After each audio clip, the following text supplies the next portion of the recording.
টুল বলে একটা অপশন দেখা যাচ্ছে বন্ধুরা, এখানে ক্লিক করতে হবে। তো বন্ধুরা আমি ভিউ টুলে ক্লিক করছি।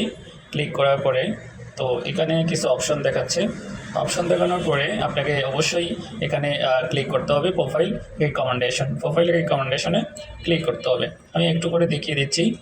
এটাই হলো প্রোফাইল রিকমেন্ডেশন, এখানেই ক্লিক করতে হবে। এখানে ক্লিক করার পরে আপনাকে প্রোফাইল রিকমেন্ডেশনে নিয়ে আসবে। তো এখানে তিনটা অপশন দেখা যাচ্ছে, রিকমেন্ডেশন, প্রোফাইল স্ট্যাটাস, মনিটাইজ। তো আমি দেখিয়ে দেবো মনিটাইজে।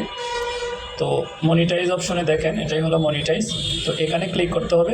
এখানে ক্লিক করার পরে যে এখানে দেখা যাচ্ছে তিনটা অপশন, উপরে দেখা যাচ্ছে নো মনিটাইজেশন ভায়োলেশন, অর্থাৎ এখানে কোনো সমস্যা নেই। এখানে আপনাকে যে এগুলো দেখা যাচ্ছে, অপশনটা দেখা যাচ্ছে, তিনটাই একেবারে ব্রাইট চিহ্ন দিয়ে দেখানো, এখানে কোনো সমস্যা নেই।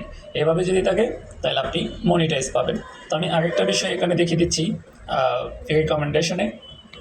তো এখানে দেখা যাচ্ছে যে এভাবেই থাকবে, অর্থাৎ এখানে যদি এটা মনিটাইজ না হয় সেক্ষেত্রে থাকবে নট রিকমেন্ডেশন।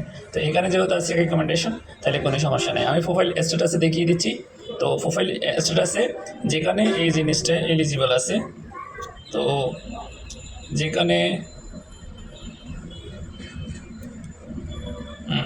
যেখানে এই জিনিসটা এলিজিবল টু মনিটাইজ, অর্থাৎ এখানে অনেক সময় দেখা যায় রিজেক্টেড মনিটাইজ। যাদের রিজেক্ট থাকে তারা জানবেন যে এটা অবশ্যই এলিজিবল করতে হবে।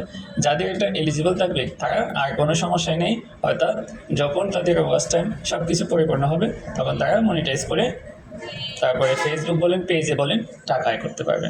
আশা করি সবাই ভালো থাকবেন, বিষয়টা বুঝতে পারছেন। ভালো লাগলে